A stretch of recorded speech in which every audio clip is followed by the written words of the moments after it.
lo que yo he bichado así sobre inteligencia es que en realidad el componente genético es importante, pero no es el único.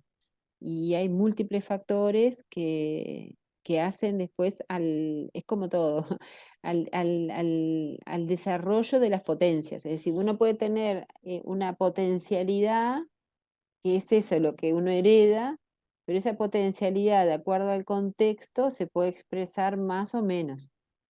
Entonces, por eso no es solamente la herencia lo que importa, sino también todo lo que ocurre después para que eso que se heredó se pueda expresar o no, o se pueda expresar más o menos.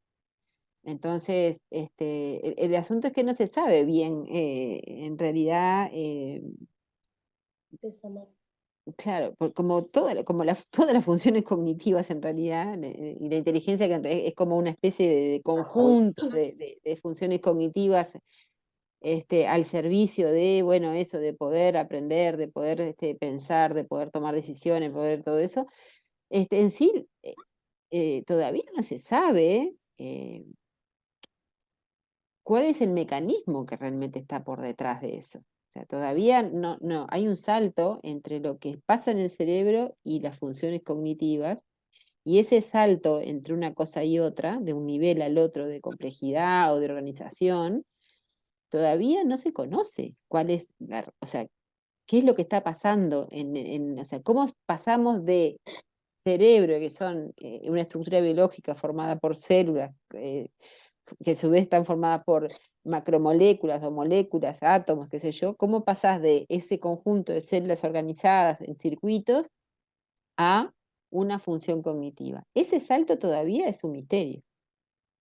Entonces, y en sí, cuando se habla de inteligencia y se trata de pensar en los distintos niveles de complejidad del sistema nervioso, uno puede ir desde lo más grande, de partes del cerebro, y en realidad se ha visto que muchísimas partes del cerebro están involucradas en el desarrollo de inteligencia. No hay una región del sistema nervioso, ni dos regiones, sino que hay muchas regiones que están involucradas.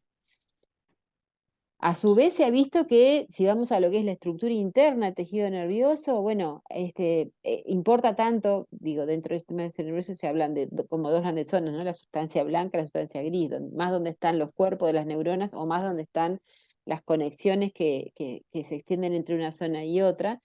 Y bueno, parecería ser que tanto la sustancia gris como la sustancia blanca son importantes para la inteligencia. Y si vamos a nivel de las células, bueno, tenemos 86 billones de neuronas conectadas por alrededor de trillón de contactos sinápticos y en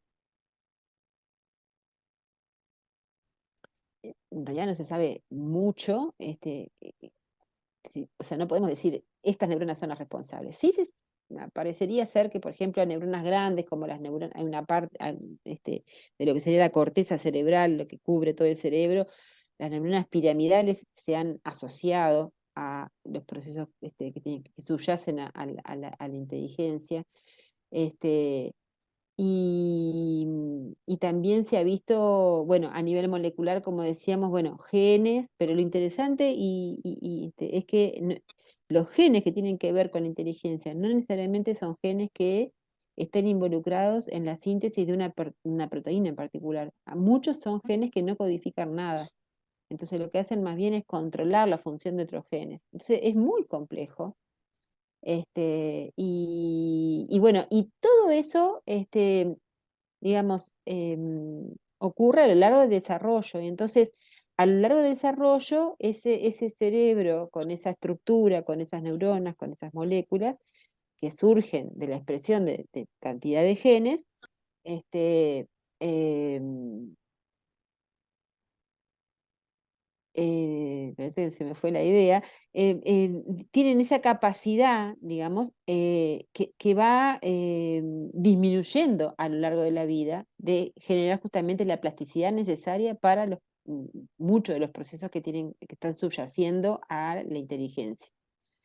Entonces, y es durante las primeras etapas de la vida donde los factores ambientales influyen, y influyen mucho. Bueno, y en ese sentido, lo que son los padres digo, los maestros puede ser un referente, pero también los padres son muy importantes. Se ha visto que hay estudios que dependiendo, digamos,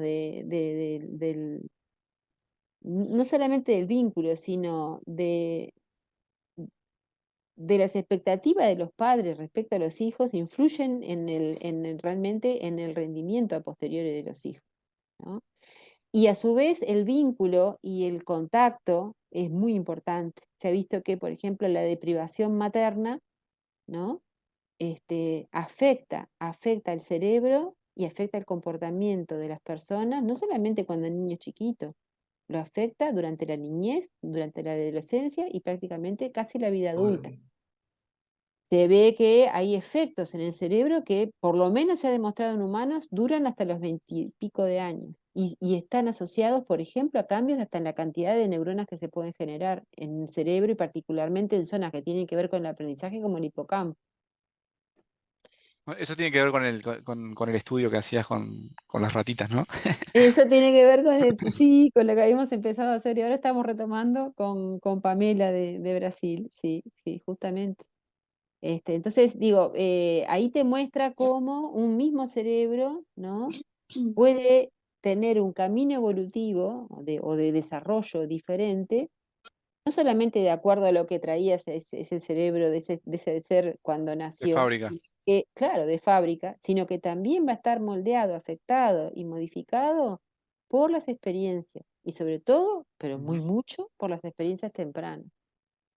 Por eso es que es tan importante y no tuviera que pensar, ¿no? Lo que serían las políticas de cuidado, tendrían que estar muy enfocadas en la vida perinatal y en lo que son los vínculos afectivos, bueno, también obviamente la alimentación, el sueño, el ejercicio. Todos esos son factores que ayudan mucho al desarrollo del sistema nervioso y junto con eso a, bueno, permitir el desarrollo de las capacidades cognitivas.